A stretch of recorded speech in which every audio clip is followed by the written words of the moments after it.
Hey everybody, this is Anthony coming back to you from A.W.O Comics, and I got Big Owen with me here today. What's up, Owen? You want to tell them hi? And we are here to bring you our latest comic haul. And guys, I got to tell you, I got a mess here in this table. Don't we got a mess? Behind this camera, you can't see. It's just comic books everywhere. We've got to get organized. We got to get organized. You know it? Yeah. Yeah. Yeah, we do. We do. But today is college football Saturday, so we've been watching a lot of football. But I am taking time out to do this video. This week we're going to have a classic creepy comic haul is what we're calling it. The classic creepy comic haul. Can you say that? Classic creepy comic haul. Creepy comic haul. Yeah, that's right, it is. All right. Hey, and didn't you tell me you want to tell these people to subscribe to our channel? Subscribe to the channel. That's right. And didn't you tell them that you also wanted them to vote for us for the CBC award? Tell them, say, vote. Vote. Vote for A.W.O, right? Say, vote for A.W.O. Forever. There you go. That's close enough, I guess. All right, guys. Well, we'll be right back with our next comic haul right after this. Owen, you want to tell them bye? See y'all later.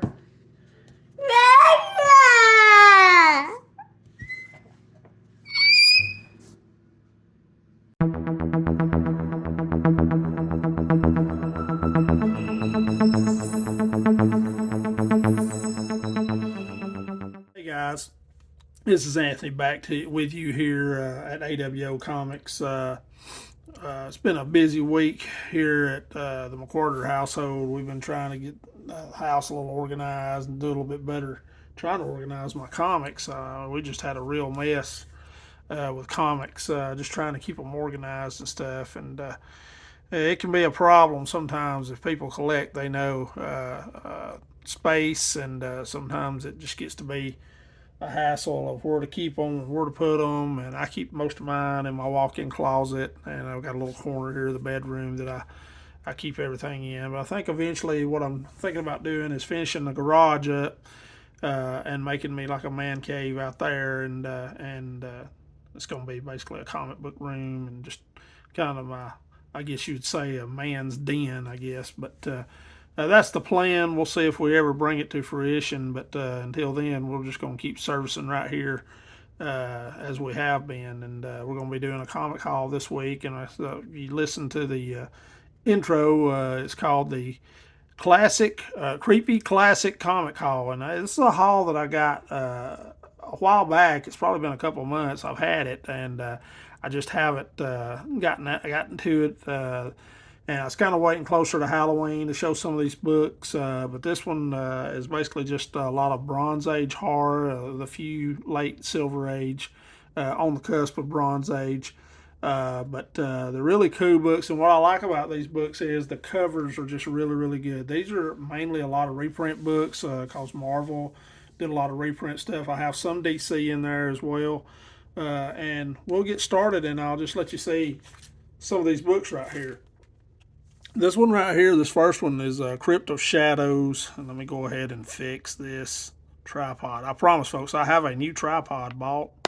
I'm just not breaking it out yet. I'll probably break it out when we do our top 10 show this week. But this one's called Crypt of Shadows. I love this cover on this. This is a Russ Heath cover. Came out in 1974, I believe it was. Just look at that cover. I mean, that is just, you got your moon, you got your castle in the background, you got these two guys that look like, I don't know what they would even be called, druids maybe, but it looks like they're taking a body out on a boat and getting rid of it. Just a really, really cool cover. I like that. Got the fog going across the water. It's just a cool book. Nothing really special about a lot of these books. There's some of them that are minor keys, but Marvel did a lot of horror titles in the early 70s, like this one right here. This one is a Frank Brunner cover, 1973. I love this cover right here. The Opener of the Crypt, Chamber of Chills, number 4.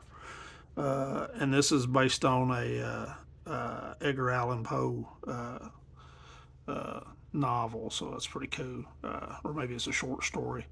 But you got everything going on. You got your skeleton, you got your ghost coming out. Just a creepy cover right there. Really cool though. Like the facial expressions. Here's another Chamber of Chills right here, and this is a Ernie Chan cover, and this is Ernie's a tremendous artist that he's done lots of great stuff for Marvel, and this one right here is just no exception. I mean, that is just a great cover right there. This book came out in 1970, I'd say 73. I don't have it on there, but it's a 20-cent back price on it. Chamber of Chills number 8. I won't in the dungeon. Well, I promise you, if I saw something like that coming at me, he could have the dungeon. That's for sure. Here's another Marvel title come out, and again, the early 70s. Tomb of Darkness number 9. This one is a Larry Lieber cover. I don't have it on this one either. 1973, I'd say on this one. I think that's when they went to 25-cent covers. Don't quote me on that, but I think that's right. Number 9, and you got your. I honestly think your best covers are the ones without the script on them. That you just look and you see what's going on. I'm not a real big fan of the talking covers, and you don't see a lot of that nowadays in most of your modern comic books. They've all went to the silent covers, but this is a nice cover nonetheless.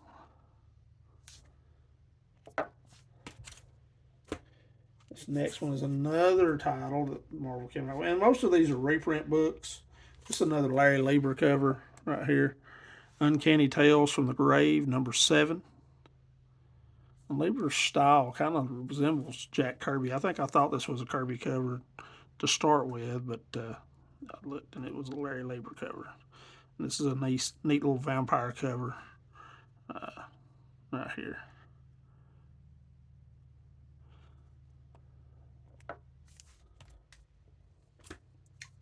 This one right here is Vault of Evil. And this is a Rich Buckler cover, 1973. Looks like another vampire cover.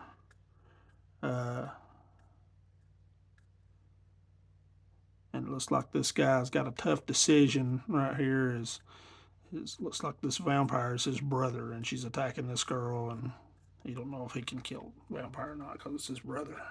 The vampire is my brother. A little read. Again, a lot of these are reprint stories. And here's one that I just put in there. This is just because I'm a big Man-Thing fan. And this is the last issue of the second volume of Man-Thing. It only went 11 issues. And this is a pretty cool cover with Doctor Strange on it. And this is a Bob Wysett cover, 1981, but the writer of this story was the legendary Chris Claremont, who, sorry about the glare on that, who, is famous for his X-Men stuff, work. But Claremont actually wrote on Man-Thing, which I was not aware of that.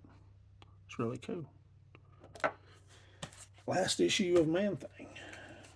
And then here's one. This is just a cool little fun cover right here. This is 1965 Bob Hope with the 4 monsters here.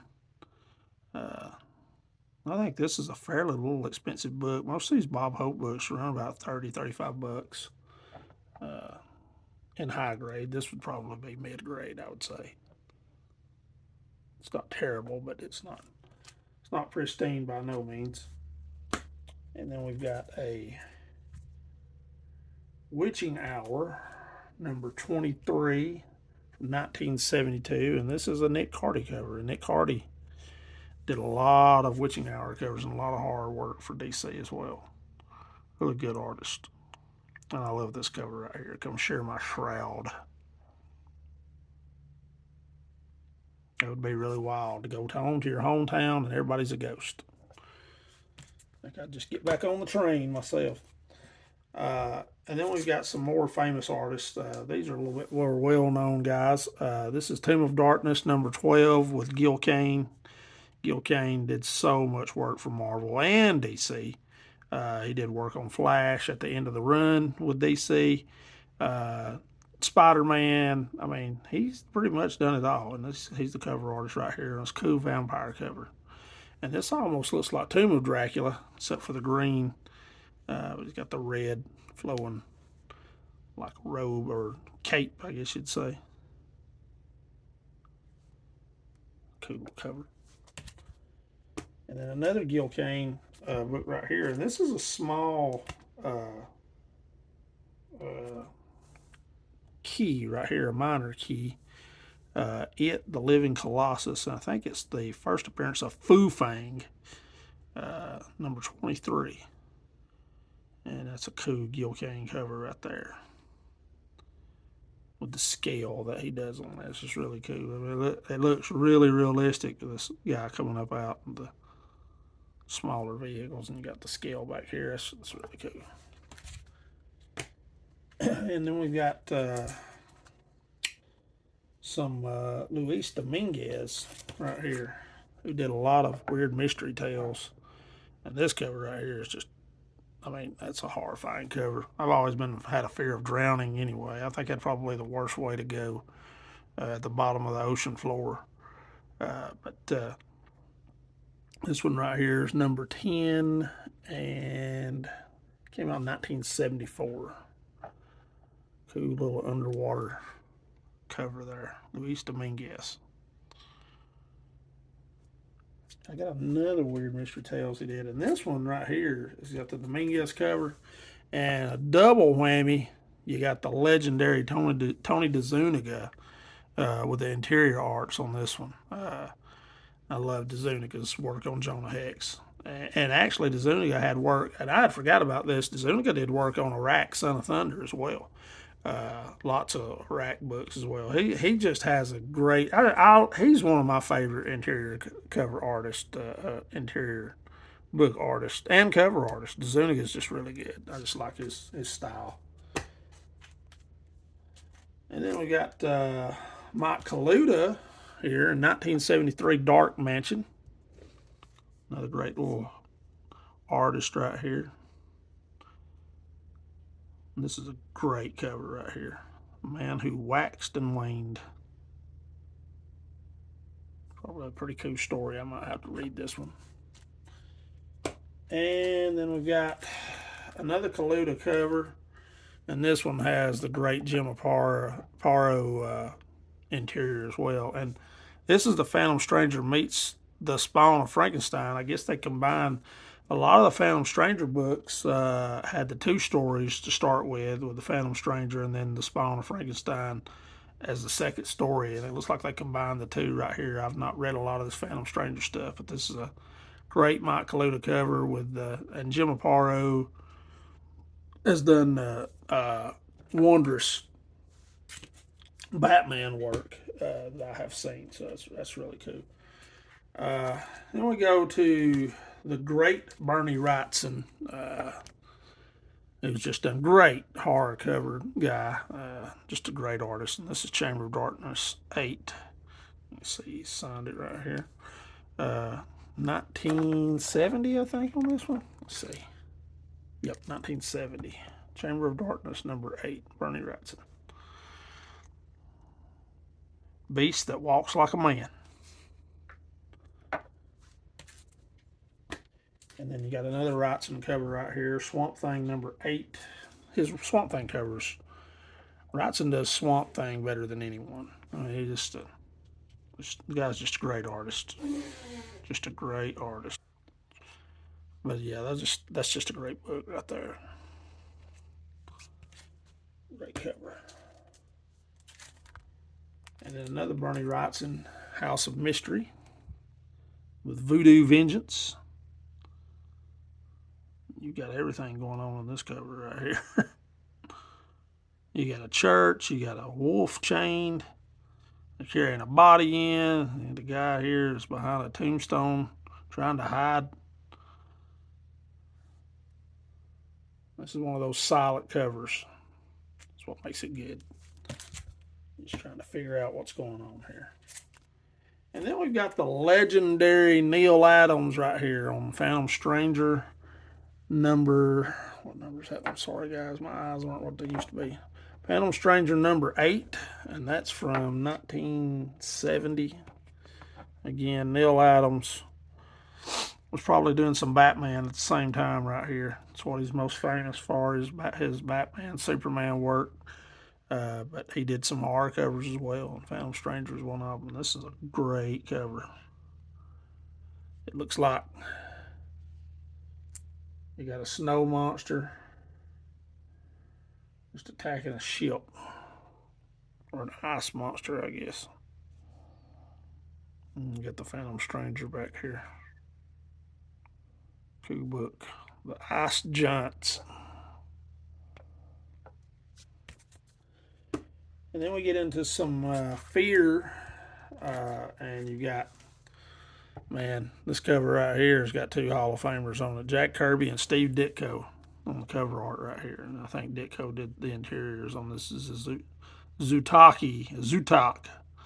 the thing that shouldn't exist. I think that Ditko did the interiors on that. These are all reprinted from earlier Marvel mags, like Strange Tales and stuff. And then you got Monsters on the Prowl, and this is another Kirby and Dick Ayers cover with Gorgilla number 9, and this looks like 1969, maybe 68, maybe 69, I think, when they went to 15 cents.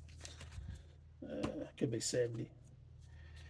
And then I was talking to Willie Moe earlier today. This is a Kirby John Romita cover right here. And I was like, wonder what the difference is between Magnetor and Magneto. Looks like they got the same. Well, this guy's a mutant. I think he's got the same powers. But that's a cool cover right there. Like another 2 Hall of Fame artists right there on that cover. Kirby and Romita. Really cool. And then we got a Chamber of Darkness number 4, 1970, with Marie Severin. And if you don't know who Marie Severin is, look her up. I mean, she's done a lot of work for Marvel. A lot of work on that. Some of her more famous covers: Captain America 115, Captain Marvel number 10, Hulk 102. I mean, she's done some good work. And she did a lot of work on Chamber of Darkness as well. As you see that cover right there. And then you got this one, number 6. Another Marie Severin cover. And then you got this one, which is number 3. And this is more Monsters to Wales. She did this cover as well. We'll grow to. And another one right here that she did, Monsters to Wales, number 4. And then she did this with Kirby, number 5. Her and Kirby teamed up on this one. That's really cool. Marie Severin, look her up. She's big time. And I'll end up this comic haul with an artist that was a cool Silver Age artist on House of Secrets, House of Mystery. He did a lot of work on these house books for DC. Dick Dillon. He did this one for House of Secrets, 1961, I believe. And then also Dick Dillon on 1962, House of Mystery. And I'll give you a hint on something if you're kind of a newbie with Silver Age books, especially. Anytime you see that square around the price, you're looking at a early 60s book. That's when DC was making the transition from 10 cents to 12 cents. And I want to think 61, 60 maybe, 61 to 62. They had the square over the price. And then it went from still 10 cents to 12 cents, I think, right around late 61, early 62.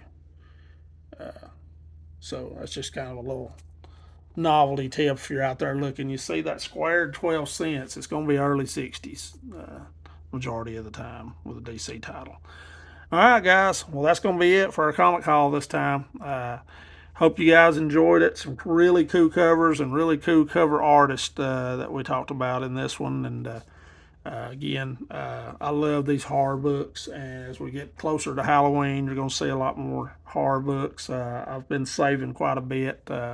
We've been putting together a lot of runs with Frankenstein Monster, Werewolf by Night, some Tomb of Dracula. Just got a lot of stuff that we can show and look forward to kind of doing that for you guys and showing that maybe in 2-part videos, because those run comics can get long when you start talking about each issue especially. So we'll try not to make it too long. But anyway, we appreciate you guys watching us this time. Again, get out and vote for us for the CBC Awards. We'd appreciate it and we'd love it. We don't expect to win, but if you guys vote for us, who knows what could happen. And we're just proud to be amongst some of the great channels that we've been nominated with and that I've checked out. It's been really cool. Again, we appreciate it. I also want to give a shout out to a guy that really has helped us along with just some great comments, and we don't give him enough credit, but and he's also a big part of the CBC Awards, I've noticed, is Brian LCS. Check out his channel if you haven't. He's a great Spider-Man collector. The LCS stands for Loves Collecting Spider-Man, and I do too. So I get it. But anyway, give him a watch, give him a check out. He does really good. All right, guys, I'm gonna go watch some college football. I don't know about y'all, but my dogs are, as I film this, are hammering down on Marshall right now. And I'm gonna go in here and catch the end of the Alabama-Florida State game. So you guys have a good weekend. Stay safe on your Labor Day travels, and we'll see you next time. As always, go Dogs. See you guys.